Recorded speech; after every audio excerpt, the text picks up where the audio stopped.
I don't know what park this is, but you see, I'm like by Heavenly Bills. Do you guys, I don't know where you could see what you could see. It's a park, it's right here.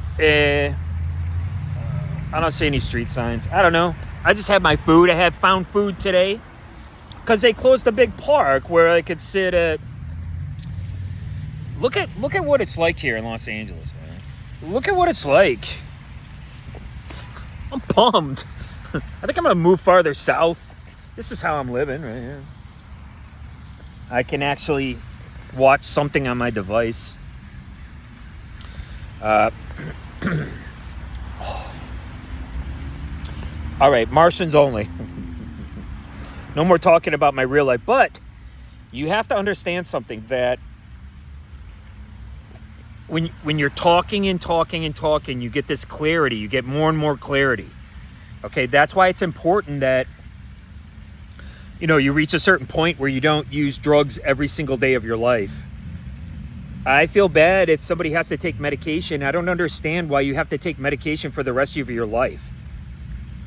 Number one, most of that medication is preventative. It's preventative medicine.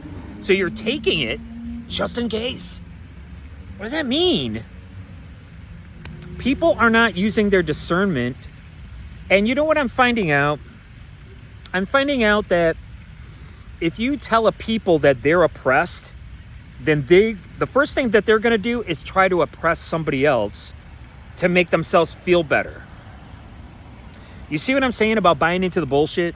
You see what I'm saying about don't think of an elephant in your pajamas when somebody comes out with this information first, right? That's why I don't take things like using my likeness as a joke, and you guys know about all of that, right? I don't take that stuff as a joke. You know what I mean? I mean, I don't really care what happens to me because we're all going to pass away eventually anyway, so what difference does it make?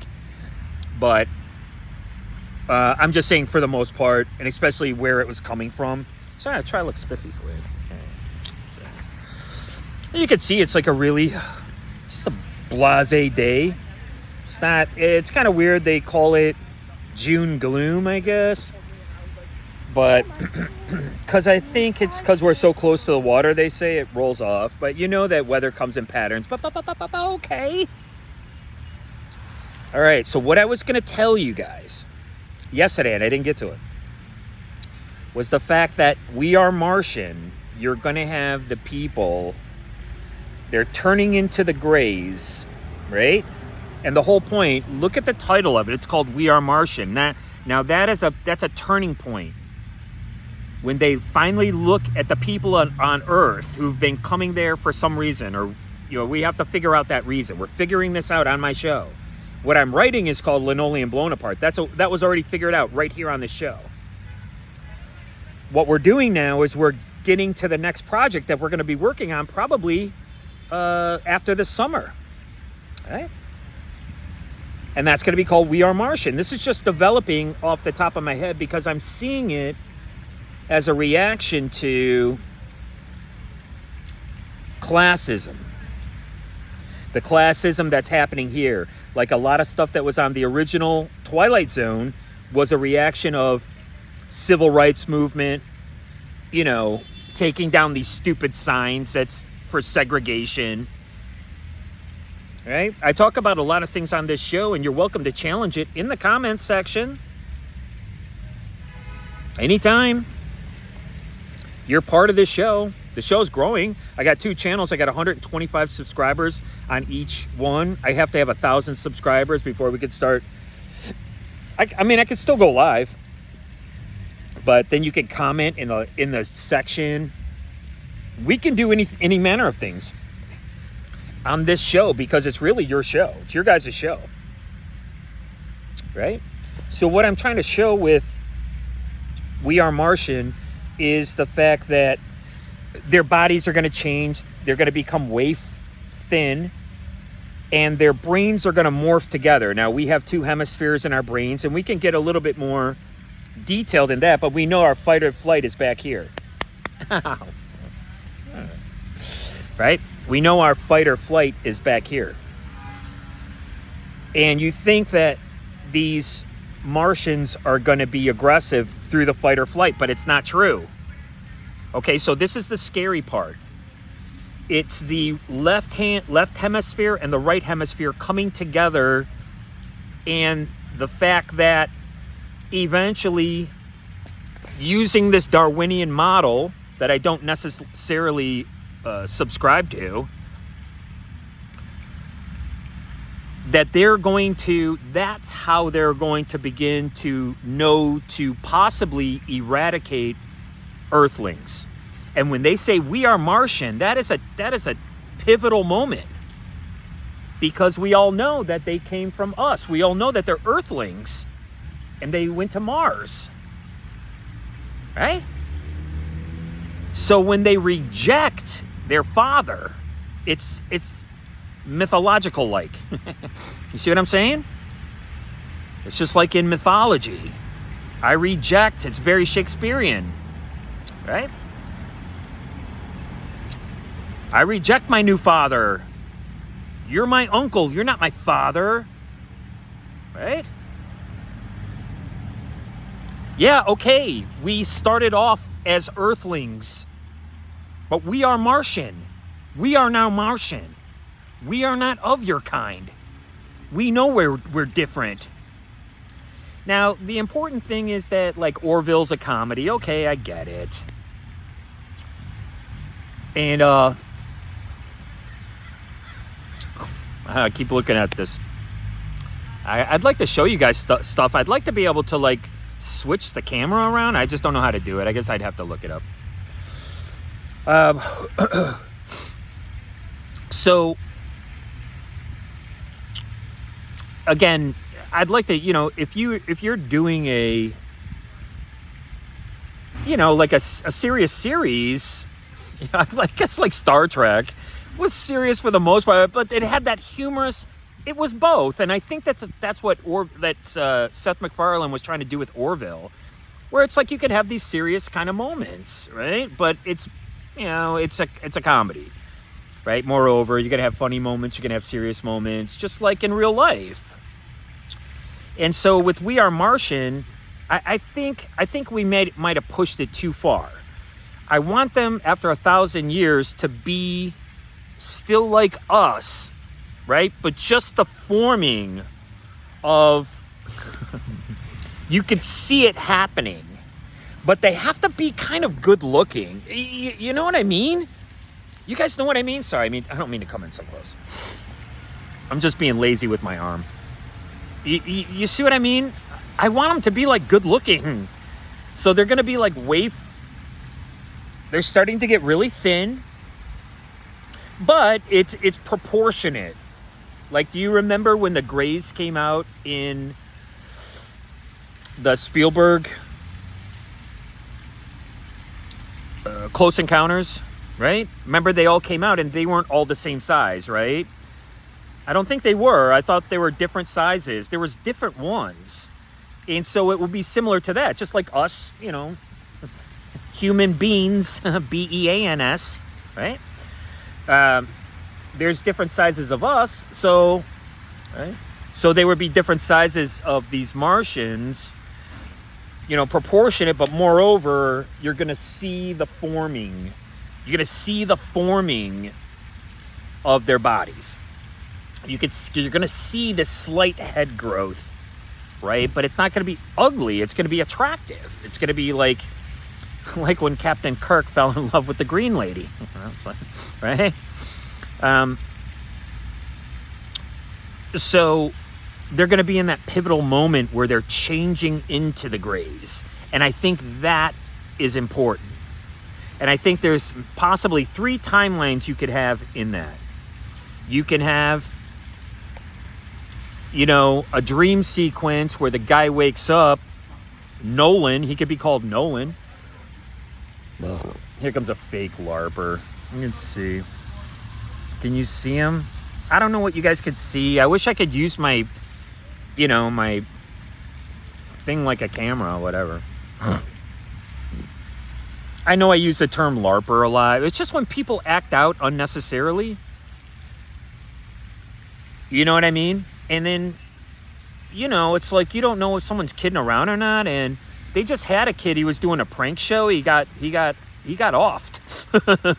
They were pranking somebody, and some guy pulled out his weapon and used it. I did see a really good prank show. That one was really good. There's a really good one. I tell you about the shows that I actually watch, and I criticize those shows. I don't criticize the other side of the aisle. I think that's rather stupid. I think it's kind of dumb. I think if you criticize your own party, because we live in a two-party system, then you'll actually help your party to grow.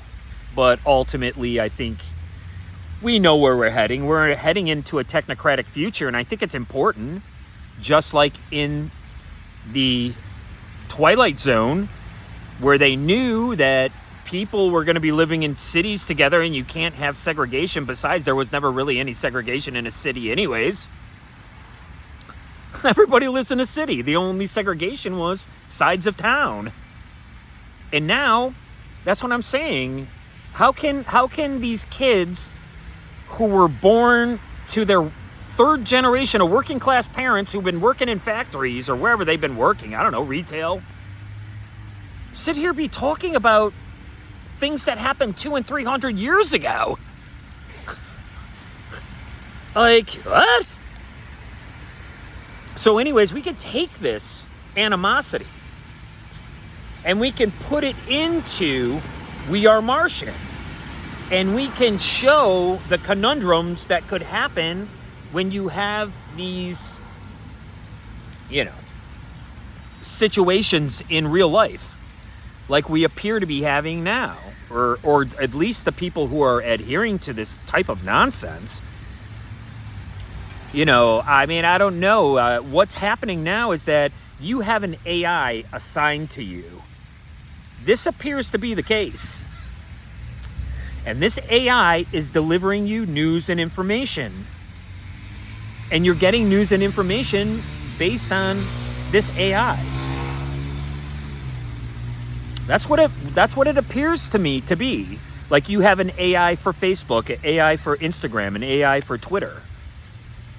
That's assigned to you.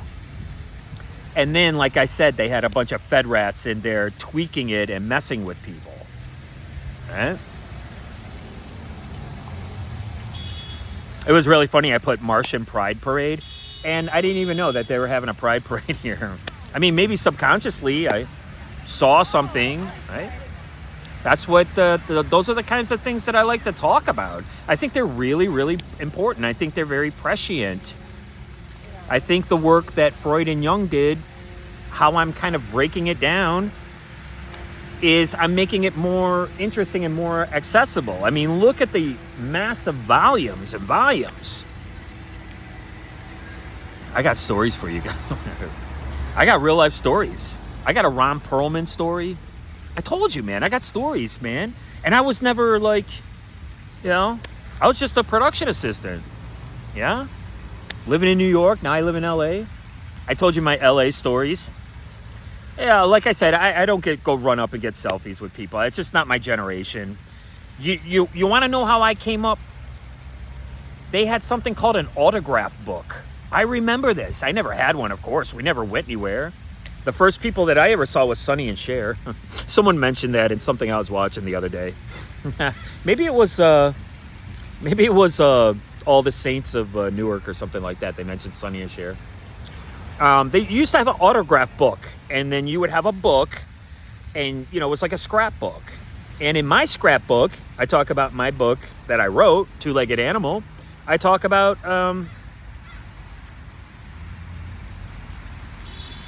cutting out pictures from the Weekly World News, and then being really into In Search Of with Spock. I can't remember his name. Leonard Nimoy's In Search Of. That was a fascinating show for me. And again, these experiences that you have as a child is what I'm calling I'm calling it an eternal recurrence. That it just keeps happening over and over and over again. Right? And so now I'm taking this form of predestination, and I'm taking my willpower, right? My my free will. And we are creating my true will. My true will is to be here in Los Angeles. I tried coming here numerous times in my life. And I was supposed to come here in 2018, but my brain was so melted. In case you guys don't know, they ran Q-ops on me, and before I knew it, I was working for a major porn star down in Florida. Oh yeah. All manner of strange things were happening. And then when I went back to Michigan, I had someone from the government, a government gangster, who's completely in on this. Like I said, there's different layers.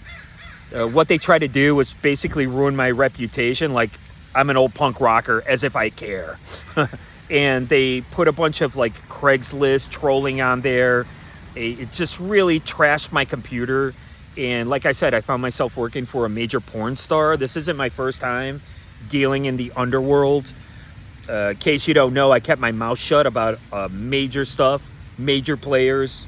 And here they come. Like, everybody now thinks that they're in a gang. They think they're in a clique. You guys hear me talk about this kind of stuff. But again, that's real life here on the ground. And I want to state for the record, these people are fucking pathetic. I think they're trash, and they can fuck off. And if you're ever a friend of mine and you think you're one of these people, if you are friends on Facebook, we are not friends. You were friends from the old punk rock days. We got to start all over again with the fist fight. And then become friends again. Because that's how the fuck I roll. Okay? So, we can take all of this and we can put it into something creative, which is something that I always did. I put my frustrations into my songs. Okay? I smash guitars on stage. Right? I really smash guitars on stage, man. I mean, you don't see anybody doing that. We actually did it. I did it. Everybody else was a fucking pussy. I had to write the songs. I had to do everything, man. Just to be ridiculed and ripped off by a bunch of phonies. Disconnected records. Yeah, they put the dead Ron Beauty on the cover, and then they run around in the Metro Times and act like they murdered the guy. Meanwhile, they use a image of somebody who looks like me. Yeah, we'll see. We'll see about that. Phonies. So that's like my real life. And so again, like I said, I was never worried about anything. I had to go out in the world. And I always took my, whatever it was, like this eternal recurrence that keeps occurring, these humiliations that occur over and over and over again in your life, your frustrations, your humiliations, and you put it into something, positive. Meaning, something creative, right? It might not be positive. It could be, it could be a smeared feces show, right? That's why I listen to a lot of people, but I'm not going to sit here and jump on the bandwagon about their belief system. They're completely entitled to their belief system. I'm not going to take anything away from a Christian. That's their business. As a matter of fact, most atheists are what's known as academic atheists. And in case you didn't know, in order to quote-unquote prove Darwinian, who was part of the Royal Society, by the way, talk about privilege, Darwinian evolution, they actually put a human being in the Bronx Zoo. So these are the same intellectuals. Why do you think I can relate more with the Theosophists? Sure, I understand that Crowley is considered like the first rock star. Basically, he's running around saying he's a black magician, and people would it was tabloid fodder because they didn't have the fucking Beatles back then. I don't know who they got today. Honest to God, I don't know who these fucking people are. There's so many of them. That's right, I watch what's known as the Hollywood Fix. That's the channel that I watch. I told you I watch Frog TV. He's a white guy who says the N-word nonstop in a jailhouse, from a jailhouse down in Florida. And I watch quite a few other channels. I try to tell you guys what those are. But when you have these people 1,000 years on Mars, having children, then you can cut back to these earthlings, these like vapid, clueless earthlings that are like, they're just like, they're vapid. They're all about tabloid culture. You see what I mean? They're really just surface level. And so that becomes the earthlings. They're just these really, superficial douchebags, right? We used to call them douchebags back in my day. Right? But on Mars, they're just really practical, and they're really good looking, and they have a great senses of humor. They're starting to become the Greys. So they're like long and kind of emaciated, so they're kind of in good shape. Their heads are just starting to grow. But it kind of looks good, They look handsome. They look good. Their eyes are starting to get big. You know what they're going to turn into. Iowas. That was Aleister Crowley's Grey. That's the being that he saw. Apparently, he was probably talking about these things that you see with DMT, like all this kind of like ayahuasca. Sorry, my ride's here. I got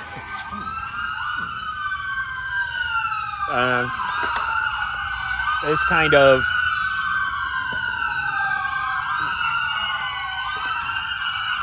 it's a great time to break wind. Wow, there's 3 of them.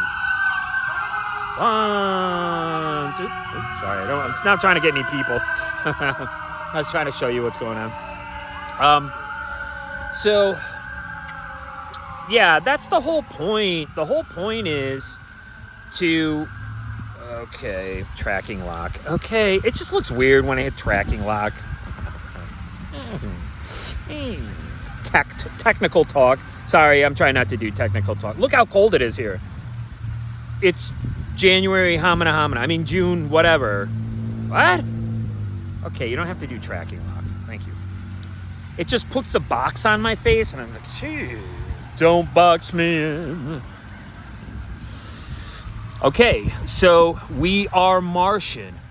I turned into a Martian. Oh, I can't even recall my name. Oh, I can keep going. Okay. Maybe that's where it comes from. Again, I'm listening to the Misfits, who are reflecting this ghoul culture that I also grew up with.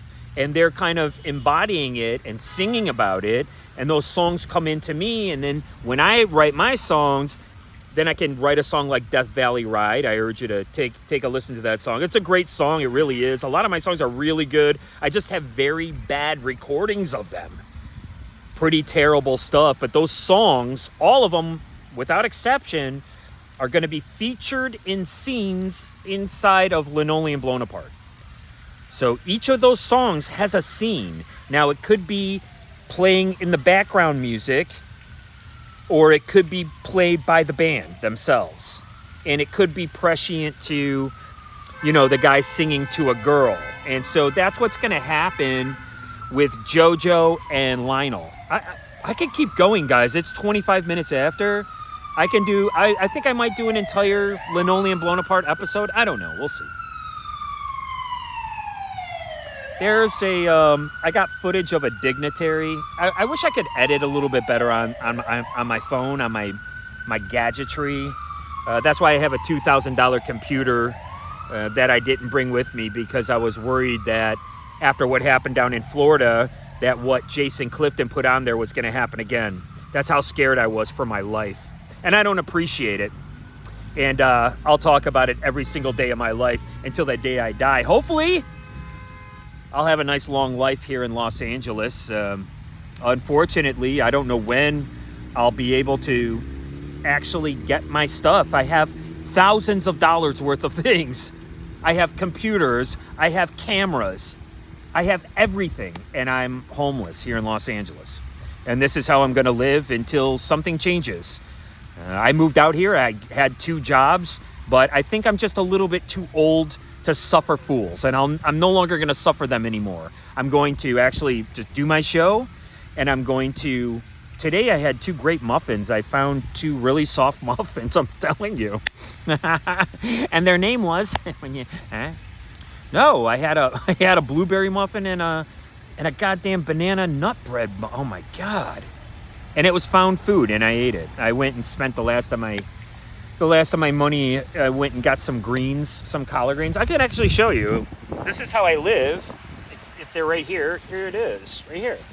I bought this today. There you go. Some collard greens, just so I had some green. I couldn't eat the whole thing. Oh, look. This comes out of the garbage. I couldn't eat them all. It's too much, right? And I'm gonna get hungry. I'm gonna get hungry later, and I'm not gonna have any money for food. You see what I mean? I just ate everything now. Oh well, you know. I found some pineapple. I'm not kidding. I eat found food. It's what I do. When I have my EBT, I don't eat found food. I buy it. But it seems to me the only thing I could really buy, I buy donuts and milk, and that costs $6. So if I ate donuts, which I could do, if I ate donuts and milk every single day, then that's what I would eat. That would be the only thing going in my body. How long do you think it would take for my body to shut down, for me to catch a cold, for me to get sick? Yeah, I'm showing you, man, what it's like being homeless, and it ain't nothing nice. And I'm part of the solution. I'm not part of the problem. I don't do drugs and I don't drink. If I drink, usually it's about, I don't know, I'm up to about 6 times a year now. I used to say 4 times a year. Now I'm like, I don't know, about 8 or 10 times a year, once a month. I think once a month is fine. I don't think there's anything wrong with it. I don't think, oh, by the way, so what happened here and elsewhere in liberal cities, like I said, excuse me, because of, oh man, I can't really get into it, but we're being tracked and traced through our device. That's why they decriminalized theft up to $900. Okay, see, I didn't know this. I'm finding this out in real time. You're watching this show in real time. You're watching everything develop in real time. You can go back in my old episodes and you can see the difference. You'll see the channel grow. That's what happens. People grow, people learn, and they strive and thrive, and hopefully they survive, like me. Oh boy, barely. So you can steal anything you want up to $900, and they're not going to prosecute you. I mean, if there ever was a time to be a criminal here, you know, that's the perfect time, right? But back when I used to steal, it used to be illegal. Just kidding. In case you don't know, I lived in Las Vegas, and I used to whistle past the graveyards and the casinos and just pick up like buckets of quarters that people would leave there. And I did that for years. It's all on video. The best video that you could make would be something about me doing all this. Obviously, they still have the footage. Right, Andre? Right, buddy? Yeah, I talk about actual people that I know. Like I said, you want to be my friend, it starts with a fist fight, just like I did with Robert Rebant when I was 11 years old. That's how it starts. Just like in the punk rock scene. It starts with a fist fight, and then maybe you could be friends. Bunch of phonies. Ugh. Gross. And again, they just can't handle... You know, they just can't be supportive of, you know, anybody who's not in the cool kids club, and that's usually with all K's, definitely in Michigan. I already told you before, I got African Americans trying to say they're going to make me the new OJ, and I got Packer Woods sitting there trying to tell me they're going to turn me into the new Manson. Why don't you go fuck each other, because that's what you do in the first place anyway. Racism is fake. It's a construct, and they use it for psychological advantage and disadvantage to disadvantage people. That's what they do. When you tell a person, I just got done telling you, you're like, oh, well, listen, the person you are has a history of being oppressed. So therefore you go out and what's the first thing you're going to do? You're going to go out and oppress somebody else. But we're going to take this information, we're going to take this knowledge, and we're going to put it into the people of We Are Martian. And when they tell them 1,000 years from now, they're gonna, you could just cut to this scene and do this stop sign dialogue. That's the best part about it. You could show them for what they are, just like in Succession and The Billions. Those are two shows that I really, really, truly love. Don't forget, I'm here. Yeah, I love Sopranos, and Mad Men came out of Sopranos writer's room. That was a huge show. Okay, and they're just gonna tell them. They're like, there are no Earthlings on our planet anymore. They all died, right? Nolan, who would be the Elon Musk character, you just turn the name around. Nolan, Elon. Nolan's dead. He's dead a long time. See, we got his body right here, and he's like frozen, cryogenically frozen. And they could be doing experiments like that. And maybe we could have Nolan as the figure that got cloned. There's something that they just came out. It's about clones or something like that. I don't know. I saw it. It's a kid's show. It's a cartoon. Man, my ideas are so much better than most of the crap that we see, and I'm at a never-ending supply of these. I don't do drugs. I'm not like one of these Roganites, one of these phonies, a Duncan Trussell doing fucking IO. Hey, man, how's it going? Let me come on your podcast, and we're going to sit down and talk about it. Ugh. Man, everybody's heard these guys 1,000,001 fucking times over. They're tired of guys like that. And guess what? They all left Los Angeles. They all left. They're all leaving. They all went to Austin. Right? I told you, Nathan from Lift the Veil tried to move to Austin, and he got I heart cocked. This is the sign of intelligence. This is the quote unquote intelligence that you guys are paying for. Your tax dollars. They go around and they run with gang members, and they put I heart cock on people's cars and stuff like that. That's how stupid these guys are. As I said before, most of these plainclothes cops and stuff, they have to tell on themselves. Like, they just have to. It's just like they're I guess they're just so lonely. And don't forget, so prostitution is legalized here, I meant to say. Okay? And drug use. Right? So you could work as a prostitute and it's decriminalized. This is what I'm hearing. I don't have anything official yet. You know, I just got here. I tried to work 2 jobs, and they held my ID. They're giggling behind their hand. I call them the giggle behind the hand crew. They're a bunch of grown men acting like bitches. And a bitch is a female dog. Okay? So let's keep the analogy straight. They're acting like a not only a female, but a female animal. And they're supposed to be a bunch of tough guy males. Okay? In case you don't know, I grew up with all women, and it was pretty rough. I hated my life until I was finally in the Grievance committee and I had some control over something, right? I just didn't feel in control of my life ever because I was always a slave to, having a beer at the end of the night, buying a pack of smokes or whatever it was.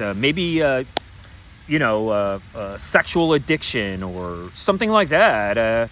Just always a slave to something. And it wasn't until I was in my 40s, and like I said, I went back to Michigan, I met Bud Keach, and I said, you know what? I go, yeah, man, I want to get my shit together. And who do I end up? With the slope-shouldered manatee of a fuddy-duddy, obsequious Philistine of daddy's little cheese puff? Yeah! And this is what I'm trying to tell you. I'm the only one giving you this information. Through these apps, they're letting you break any law you want. You know why? Because they're going to torture you. They're going to torture you, and they're going to set you up. They're going to cause confusion, and they're going to medicate you, and they're going to land you in lockup if you keep breaking the law. Why?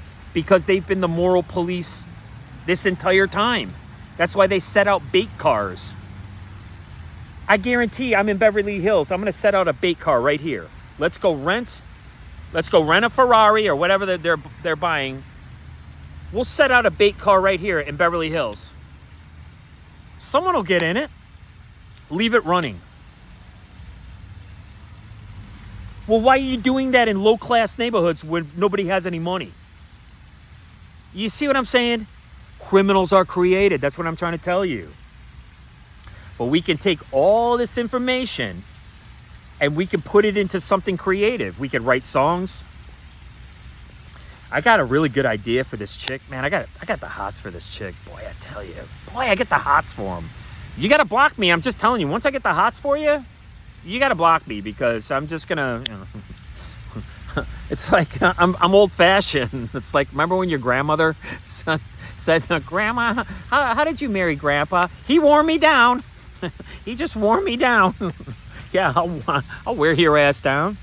No, I got some good ideas. Anyway, but you can take all this frustration. You can take all this classism.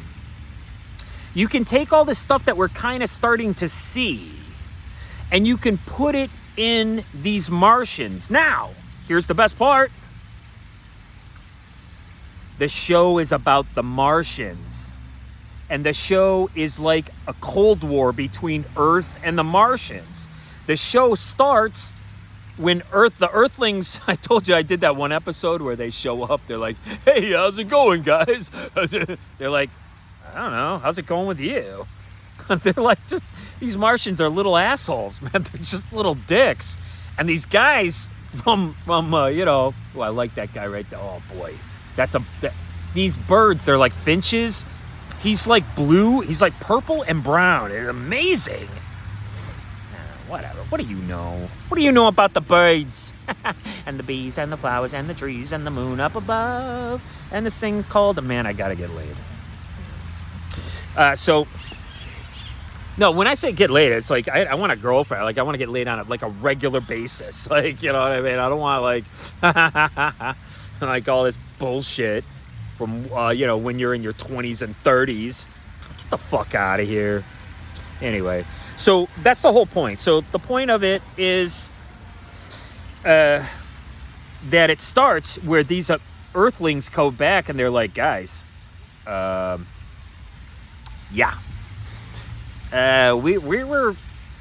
might be in a little bit of trouble here. These guys are really turned on us.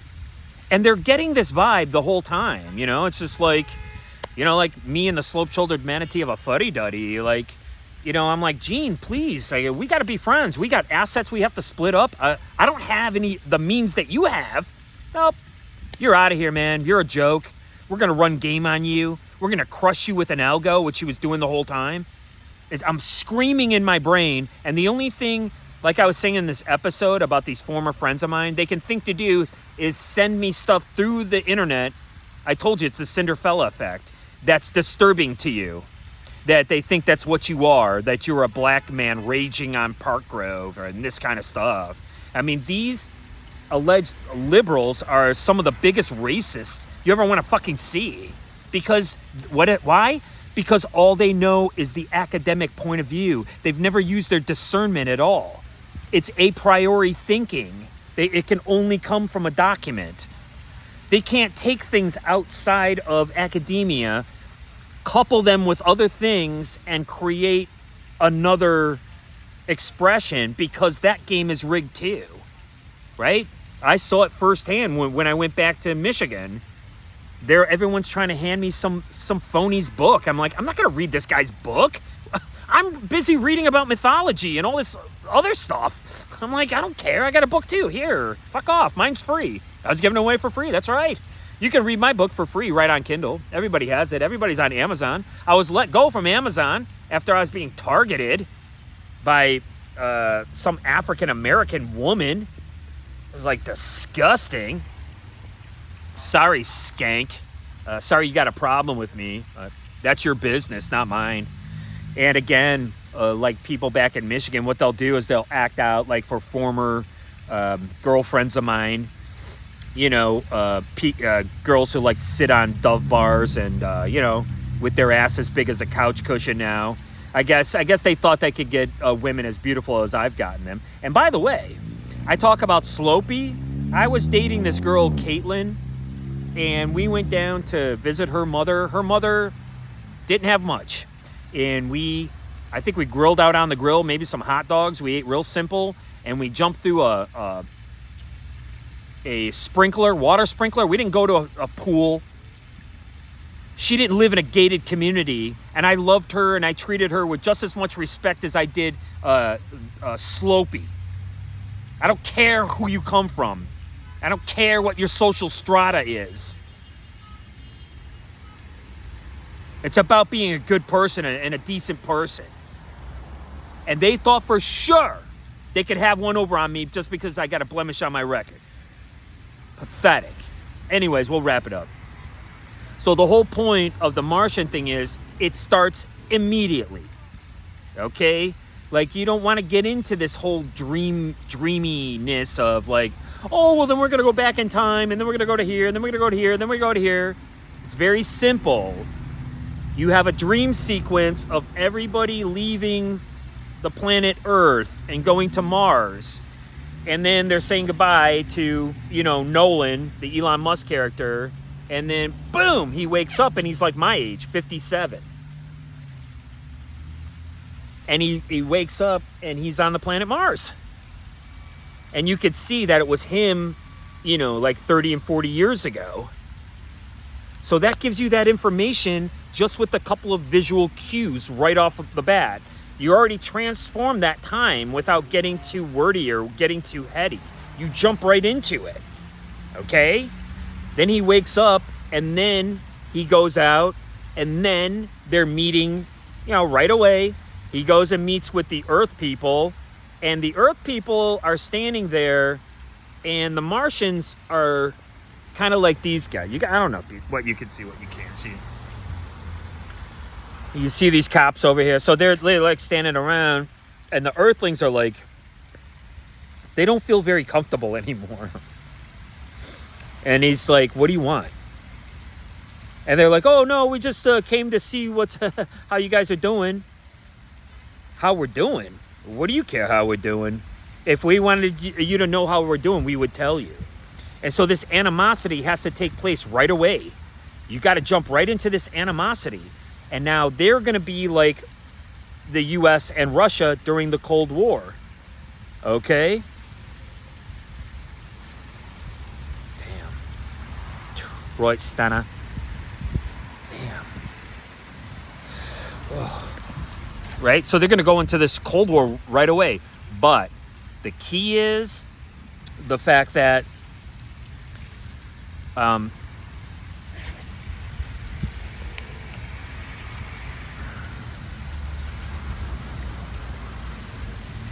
it's going to be about the Martians going out and exploring new worlds, just like Star Trek. It's going to be about the Martians going to other planets because they surpassed the Earthlings. They're going to be like, oh, so I heard you guys went out to that moon off Saturn, did you? They're like, yeah. No, but I'm just saying, you went out. What'd you guys find out there? A couple of things. You know what I mean? Yeah, a couple of things you found out. Well, we're just kind of wondering, did you find anything that's useful out there? Maybe. Right? So they surpass them. That's why it's called We Are Martian, because the changing point is telling Earthlings, yeah, you might have seeded us, but we are not you anymore. Thank you very much for watching my show. I appreciate it more than you'll ever know.